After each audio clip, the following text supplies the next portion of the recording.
topic is the overlap of marketing, PR, customer service, navigating change in the digital world, and how better than having one representative each from those functions. So we have Abhinav, corporate communications, we have Alok from customer service, and we have Dheeraj from marketing. Before we get into the discussion, a little bit of background on myself. So I take care of revenue at Twitter and just joined. Before this, I was heading digital at another telecom company called MTS.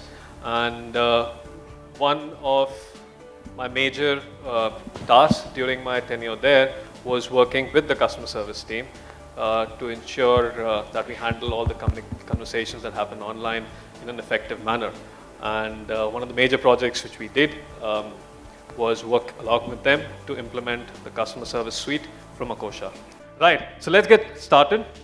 Now, in the digital world that we live in, it's very difficult to separate what exactly constitutes PR, what's customer service, and what's brand from a customer's point of view. So we had the old world environment where a customer had to go to 3 different places. 1, to buy a product or to get a service. 2, if he had any issues with the product or service, to get that sorted. So you typically went to a customer service center and got that done. And 3rd was another outlet through which the organization used to reach out for its corporate communication needs. But what's happened in the digital world is that all of this happens through the brand handle, right? So whether you're talking about a campaign that's coming up, whether you're responding to a customer's complaint, or whether you are putting out news about the company, it's all happening on the brand's handle, whether it's on Twitter or on any other platform out there. So that's the reality that we're all heading towards. And that is basically the context for this discussion today evening. Right. So let's start by getting all your views into how do you see this convergence happening? Is there a convergence happening? And do you think if it's not there already, is there scope for it down the line? So if all of you could share your personal experiences, anecdotes, and situations where you've seen PR, customer care, and brand sort of overlapping in the digital space. If you look at the context of whether marketing, customer service is converging, I would say that still some distance in some industries or some sectors. It is converging definitely. If you look at your online retailers, it is converged very sharply. And one of the recent examples have been, of course, that anytime today, why e-retailing or anything has taken on is because of the fact that today customer service and marketing is speaking together.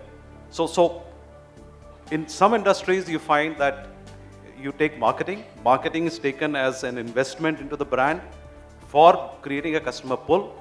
When you look at customer service, it's taken as a cost, and sometimes the companies look at how do you control the cost there. So you see this disconnect in various industrial sectors. In some, like online retailing, it is converging. So what I see is gradually this will converge. But whenever the brands are looking at different parts of the customer life cycle, if you're looking at a brand from a customer pull or from creating a brand pull for acquisition, then you look at only marketing as an investment and you look at customer service as a cost. When you're looking at it as a customer experience management and a customer life cycle where you are extracting value of the customer throughout the life cycle, then you look at a convergence. So I see this as the understanding of different marketers go more mature into these markets. And if you really look at the example of the e-retailers, I think look at in India what has happened.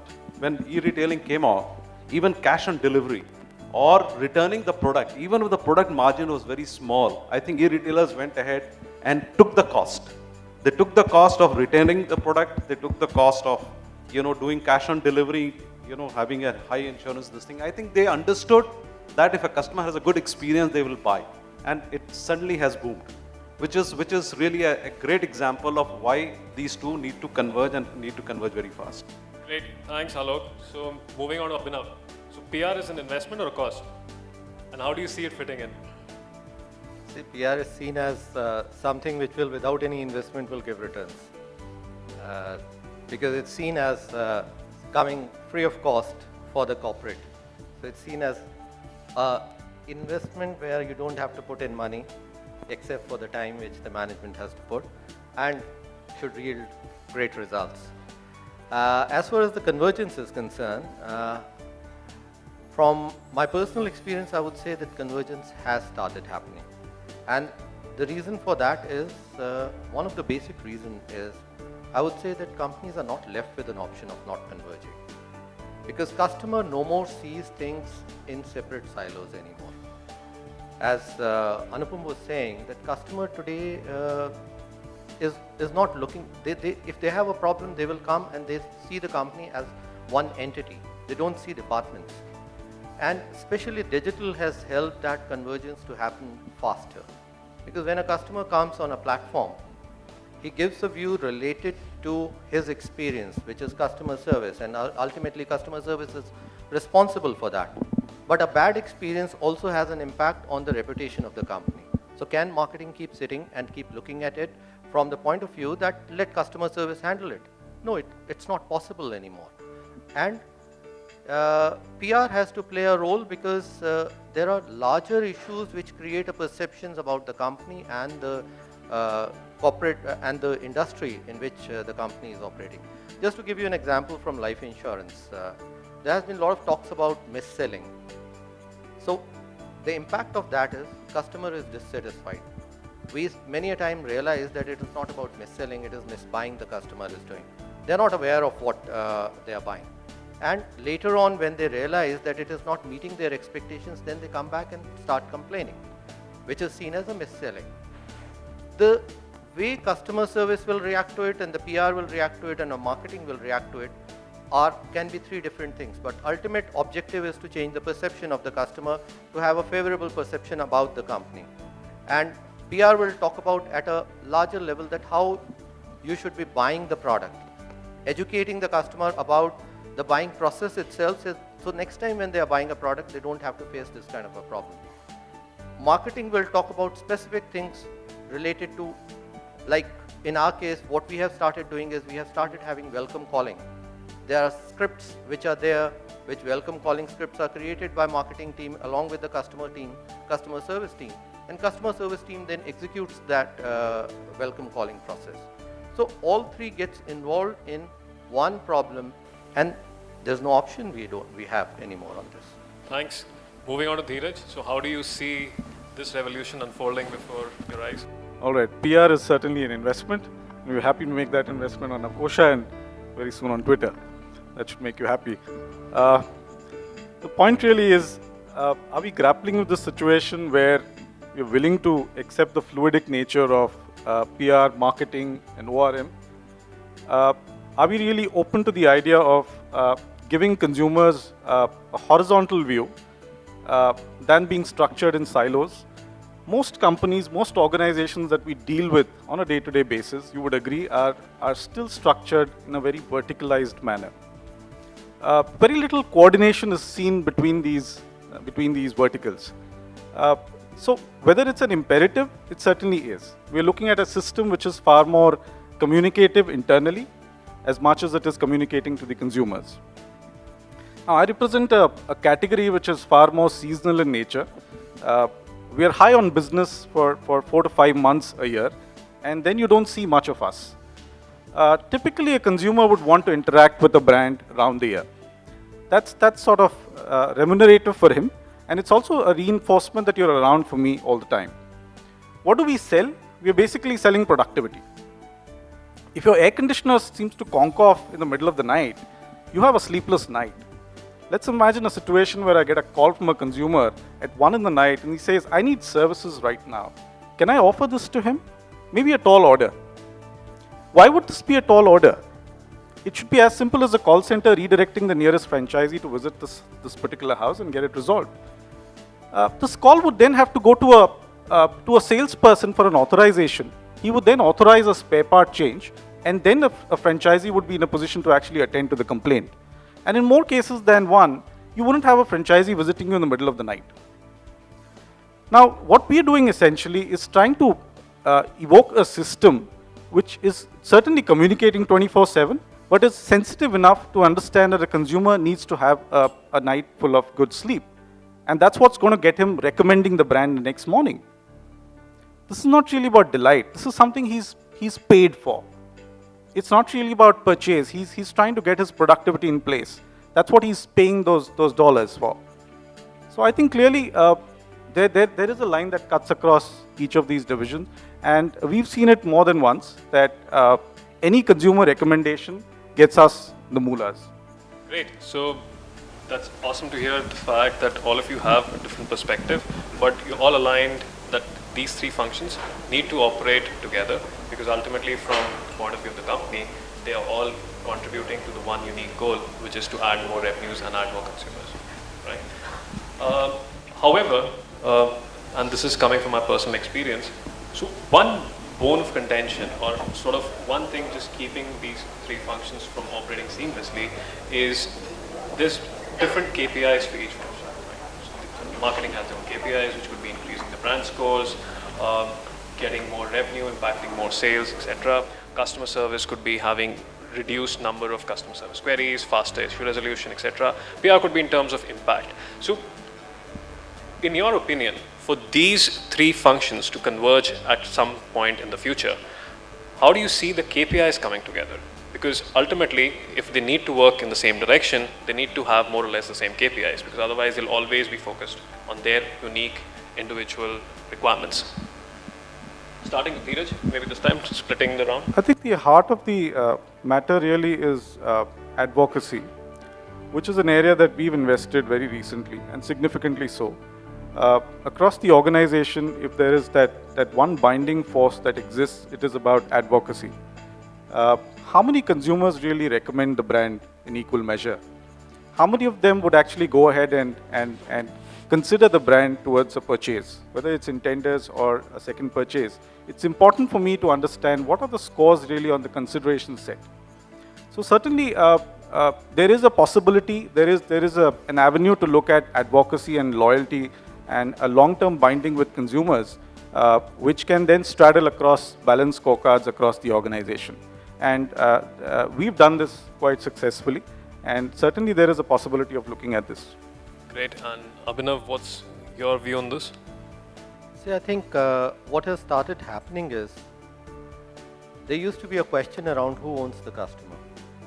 And that's where the KPIs started differing. Now, the experiment which we have started is that we have created a customer console. And we have a program called Treating Customers Fairly, which runs across functions. And key functions which are leading the customer console are customer service team and the marketing team, because they are the ones who ultimately own customer. If something goes wrong with the customer, whether it's at the pre-sales stage, it is mis-selling, whether it's happening, or at a post-sales stage, ultimately the customer service and marketing are responsible for that, because these are the customers who are going to drive the reputation of the company. If you look at from a marketing and PR point of view, we own the reputation of the company. And that reputation is built or marked by what happens in the market conduct, which is in the hands of distributors or the sellers, and the way customer service team handles it, it's in their hands how the reputations are built.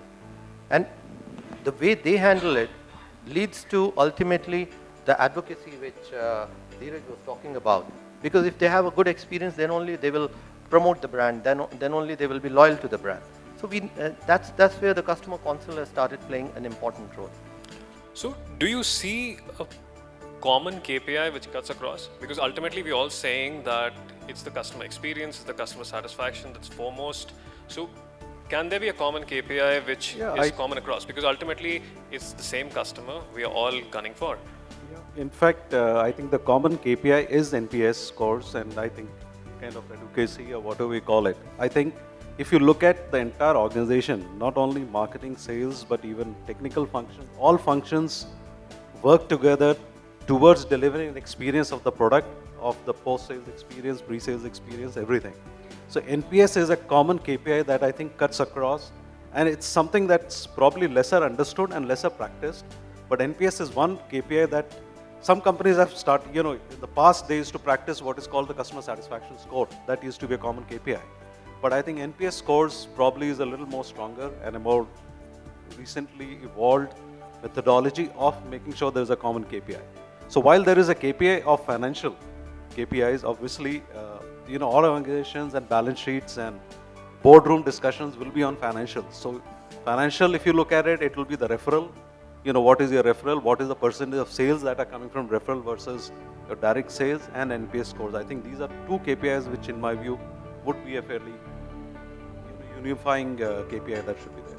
Fantastic. I think we have at least commonality in the fact that ultimately it's the same experience, same customer, and it's the customer advocacy that matters at the end of the day. Now that we have a KPI that we can focus on, the other thing that I wanted to touch upon was how do we measure the impact or the brand impact of every dollar that goes into servicing a customer? So the way you can calculate the brand impact of every dollar that goes into marketing, and the same way in PR, is there a way in which we can, or a model through which we can capture the impact of every dollar that goes into providing a superlative customer service experience? Well, this has been one struggle that, why a straight formula has not come. But I think, if you look at an investment that is made in terms of, when you look at an NPS or when you look at a net promoter score over a 3-year period versus an annual budgets which are made on 1 year, some investments go into a long term, some investments are for short term. So in terms of an ROI, I think what typically, it's educated that you need to look at what is your product category. If your product category is something that is consumed and post-sales experience portion or component is lesser impact on the brand, then your investments into post or pre-sales, this thing has to be higher. But if your component and your revenue streams are from a post-sales or from a recurring revenue from the customer is high, then investment towards the life cycle management of the customer has to be higher. So I guess it depends on which product category you're in, and which are short-term investments and which are long-term investments have to be put in. It's not something that, so NPS again works out well. If in case you're tracking NPS, it tells you that you're on the right track. Some investments will give you a return on the immediate year. Some will give you a return on a little longer term. But there's nothing common which we can sort of look at calculating the ROI in that sense. You got to look at your ROI from NPS. You got to look at it from how much business is coming from referral. I think those are the KPIs. And in fact, all the study, in fact, today, whenever I have also attended a lot of conferences on customer experience, I think this is one question that is there. How do you look at an ROI and investment on customer experience? And I think the straight answer to that has been that NPS is the only way that you can. Mathematical formula, no, it is not there. So if an ROI is to a CFO, when you want to give it, it's a difficult number that you can give it. You will have to only explain through an NPS score. Sure. So, Abhinav, what's your take on that? Yeah, just adding to what Alok is saying. Customer service, especially in the businesses which have a lot of post-sales service component, we have some of the measures of how you can see the money spent on customer service can result in business. The ROI can be calculated. The referral, as you pointed out, is one thing. The second thing is how many times the customer are coming back to the same brand. The ownership of your products. The volume of ownership, say in life insurance, the amount of premium which they are paying, how many customers are moving from one level of ownership to the next level of ownership. That's another way of measuring the impact of customer service. Can we say that this is the direct impact of customer service and the only impact of customer service is impacting this? Certainly not. There are several other factors which are responsible for that. Marketing plays a role, the way distributors keep relationship, that plays a role. But yes, customer service has an important role to play. But what about direct impact, and specifically in an online scenario? So if a customer is aggrieved and a customer has been very vocal about it on, say, your brand channel, it has two implications. One, you obviously stand a huge risk of losing that customer. Two, you are also standing a chance to lose other potential customers who would be considering a brand, and since online now plays a huge role in the customer purchase cycle, so chances are they're researching a product, they see a lot of negative reviews, and they decide to not choose your brand.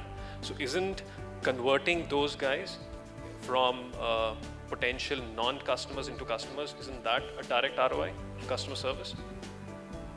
That could be a ROI if you start looking from a purely from a how they are, those who are interacting in the digital world with the brand. There is a better way of calculating the ROI.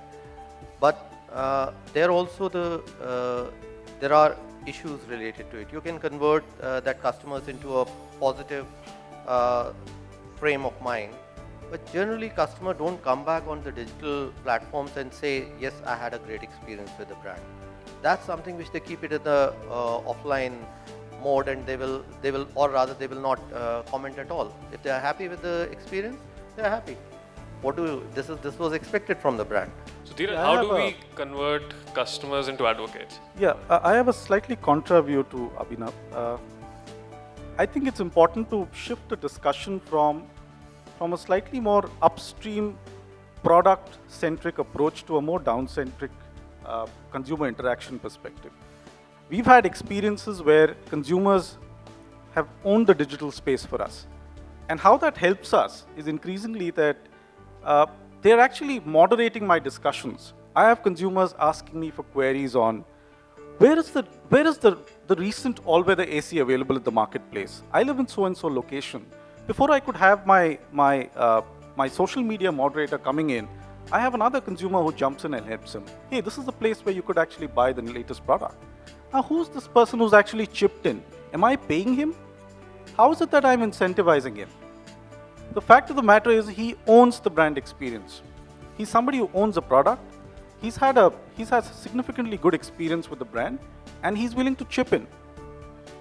So I think the discussion really needs to revolve around how is it that we can now keep the brand at center stage where consumers can own the whole brand experience. It need not be about first to market, it's got to be about first to mind. And that's precisely what we did with the all-weather concept. At the heart of it, there's no novelty with all-weather. It's an aspect that has revolved around the air conditioning space for years. We latched on to a concept that was more understandable, relatable, and people can today own this concept. So that's really my piece. As far as the ROI is concerned, clearly there's a lot of toiling that you do to get those numbers cracking in, and that's why we are employed here. Again, what's important is how do you sustain that journey? Are you in a position to level it up the next year? Are you able to ladder it up? That's precisely where the whole downstream asset comes to picture. Do you have a set of captive consumers who are willing to speak your language? Are they available for you to sort of keep buying the product, recommending the product? So that's my take on it. Great. So now that I've seen that how important it is from the point of view of effectively addressing customer queries in the entire purchase path, where does speed of response factor in? Is it important? Is speed as important as the quality of service? Is quality more important than speed? Well, I'll give you an example. If typically if you go to a restaurant, even if the food is going to take half an hour, you like the waiter to come and at least place the plates and the water. So speed of response is about first acknowledging that I have got to you, I'm coming back to you for this thing. So one speed of response is acknowledgement, which is very important. He needs to know that he's been heard. You may take some time to this thing. At least then you need to negotiate what is the time that you're going to take. So definitely speed of response or speed of acknowledgement is very, very, very important. And I guess a lot of effort needs to go. And today the velocity of communication is so high with Twitter and WhatsApp and others. Your speed of response, and that is why companies like Akosha and others are so important, that I think the first acknowledgement to the customer is very important. I think it removes the anxiety that he's not being heard. He knows that he has reached and he's being heard. Somebody's working on it. Then obviously your speed of resolution has to be very high. And in case you're not able to resolve, you're able to address the issue that the customer has. I think those are the steps which is a consumer requires, whether he is dealing with restaurant, whether he's dealing with your product, whether he's dealing with air conditioners, anything. So Abhinav, apart from speed of response and quality of response, how do you see the response fitting into the entire brand perception of the company or the product? Because that's what typically PR works to mold. So should, in terms of just trying to address it fast, are there chances that we might end up saying or revealing something which can cause more damage than just actually addressing the customer's problem? Yes, it can happen. But there are ways and means of managing that. There are processes around that, how to manage the response which you are going to give to the customer. And as Alok said, that the first response is what takes care of the speed part. But yes, can you remain unlimited amount of time is available for brands to respond? Certainly not. There is a certain expectations which the customer has, and there are certain expectations which brands set in terms of how much time I will take to respond to you. And those expectations need to be managed well. And those expectations over a period of time, you can keep improving on those expectations. Don't go on the day one that say that I will respond to your query in 4 hours, and you take even 4.5 hours. It's a breach of confidence. So you keep building on that, what you can do, and keep improving on that. That's one way of doing it, so that you can have a help the organization build the reputation of the brand. The other thing which is there is that when it comes to the quality, whether we can say that because I was quick at responding to you, there can be some kind of a compromise on the quality? No way. Ultimately, it's the quality of response that's what is going to remain with the customer forever, not the speed. A bad resolution, good first acknowledgement is not going to help the brand at all. So quality has to be there.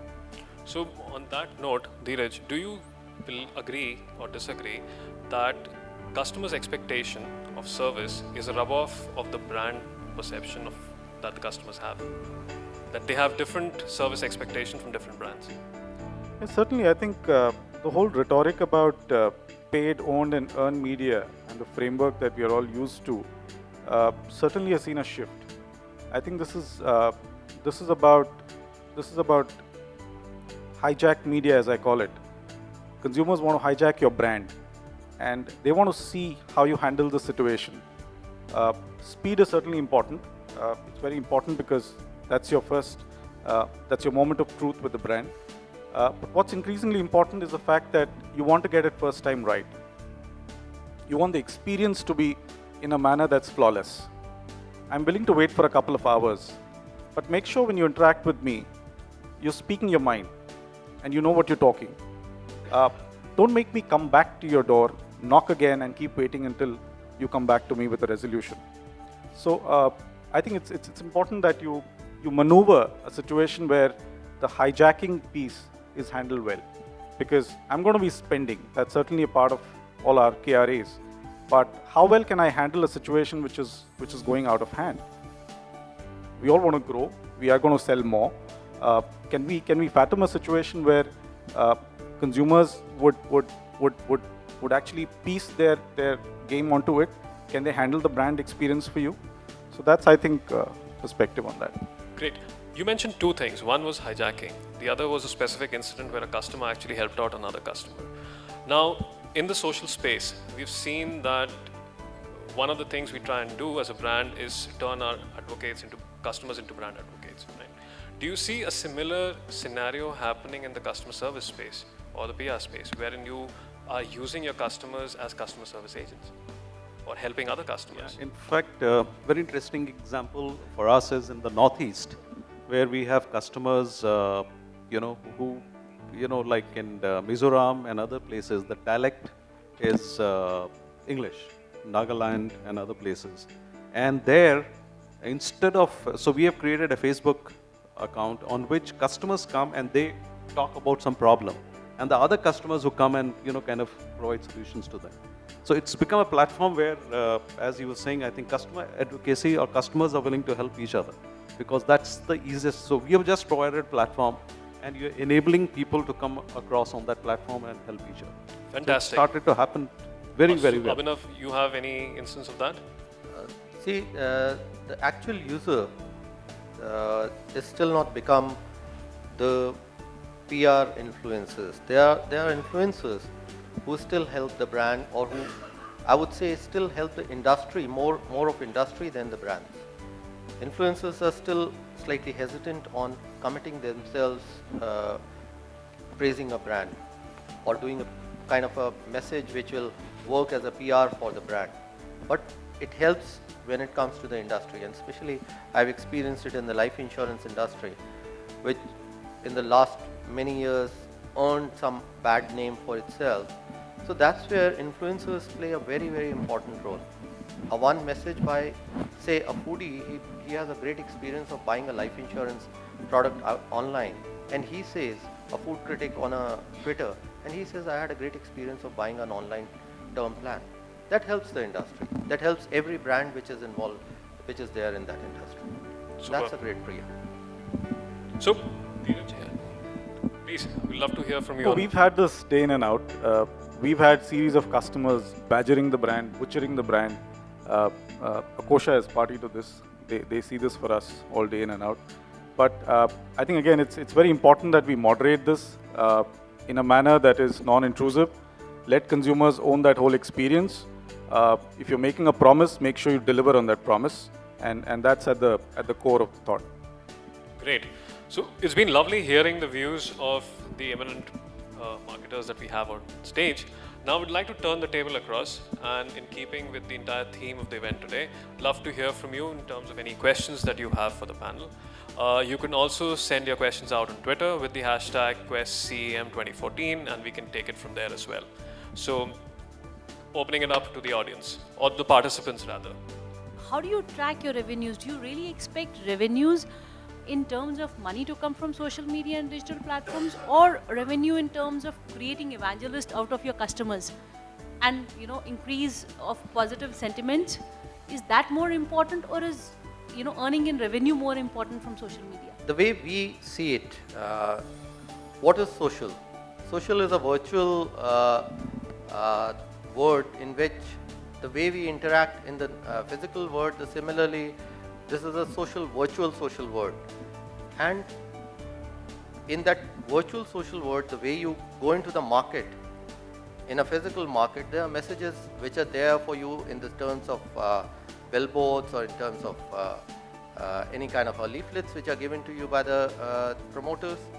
Similarly, in the social space also, customer is looking at all the time what are the things which are relevant to him are being seen there. He can see that in the social space also. Similarly, at that same time, while he is doing the shopping for something, or while he is interacting with his friends, can he also resolve some of his other customer queries related to the products which he owns? He would like to do that also.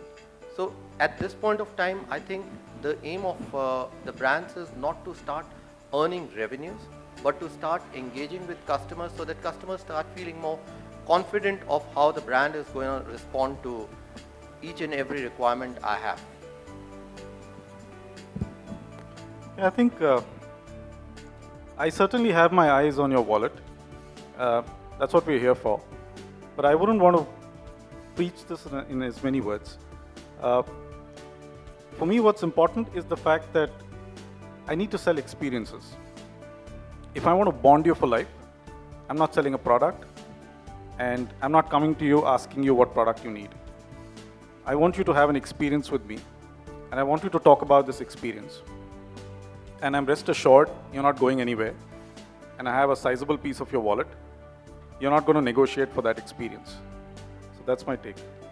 Great. I'll just add to what Dheeraj said. Ultimately, the customer just wants to be felt taken care of.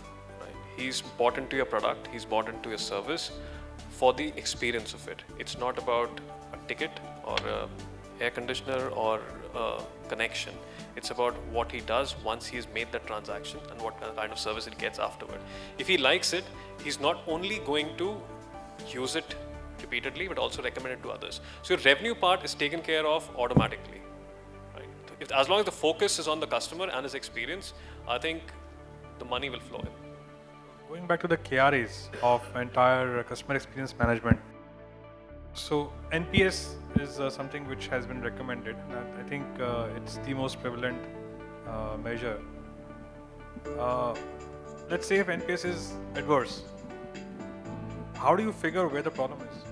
Yeah, so see, if NPS is adverse, obviously customer listening, and it's said that customer listening strategy is your center point of any organization. It's a very large strategy of an organization that should be there. So when you're listening to customers, you know which part of your customer. Let's go back to that customer journey mapping. When a customer uses a product, you map his journey of customer's journey with your product. Where does it play and which part of that journey is going wrong. I think if you're listening to that, if you are or listening to the different segments of customers, which part of the journey is going wrong, you need to fix that. So obviously your NPS is going wrong from perspective. There are two ways. Either your competition is doing something better or you're missing out something completely there. So I think it's the listening strategy. It's fixing where the problem is and making sure that in the customer journey mapping, you are fixing where you have identified a problem. So listening, you mean CSAT? No, listening could be CSAT, listening could be listening to the problems, listening could be, in the marketplace where, customers are buying your products, or listening to the retailers who are selling your products, listening to the customer service agents who are serving customers. There are various points on which you listen to customers, on customer issues. And that tells you where you're going wrong.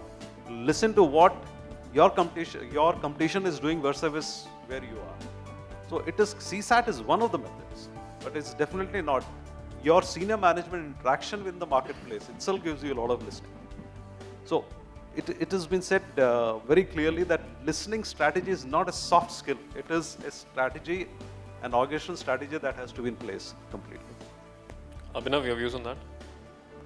I agree with Alok. And the biggest problem which I feel at this point of time happens is, though there are various sources of listening, but those listening, it is not integrated at one place. And that's why listening becomes piecemeal listening. You're listening differently from customer service. At the same time, when you're doing a market research, at that time also you're listening to your customer or the consumer. And that is kept separate. So there is not a proper mechanism of integrating everything to come out with relevant insights which can then lead to actions which can be measurable, which can have a measurable impact, whether it's in the form of a improvement in customer service, improvement in the way you communicate with the customer, or improvement in products. Generally what happens is, when you're doing a product research, you do a separate product research, listen only from that. While so much of when you're doing the customer service, at that time so many product related ideas come, the way customer reacts to your existing product. That gives you so many product ideas. So listening has to be integrated. Great. Do we have time for another question, or should we just wrap it up?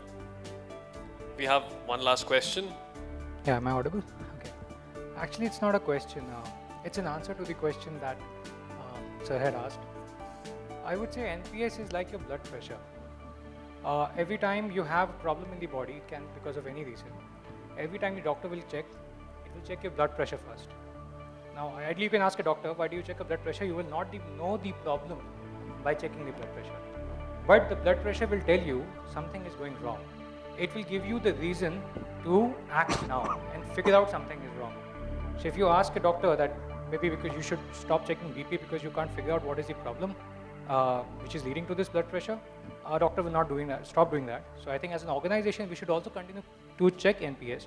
We don't know the reason why, but we all know that this is indicating a problem. This is a time to act. So I think from an NPS perspective, I think you should just keep checking your blood pressure is going right or not. Maybe it is not telling you what is the problem, but you'll be able to figure out the right time to act. Tempted to take this one. I was holding back in the interest of time. We do NPS as well, just like all of you. What stops you from talking to a peer group sitting around you and deciding what should you be charting out in the next year? I'm not sure, hand on heart, how many of you actually strategize based on NPS? How many of you decide on your course of action for the coming year based on NPS? It certainly dawns your balanced scorecard. What stops you from talking to your neighbors? What stops you from interacting on the social media. Great. Thank you so much. I think it's been a fantastic discussion, and thanks to Dheeraj, Abhinav, and Alok for their views and contribution. I hope you found this useful and enlightening. I sure did. Thank you. See you around.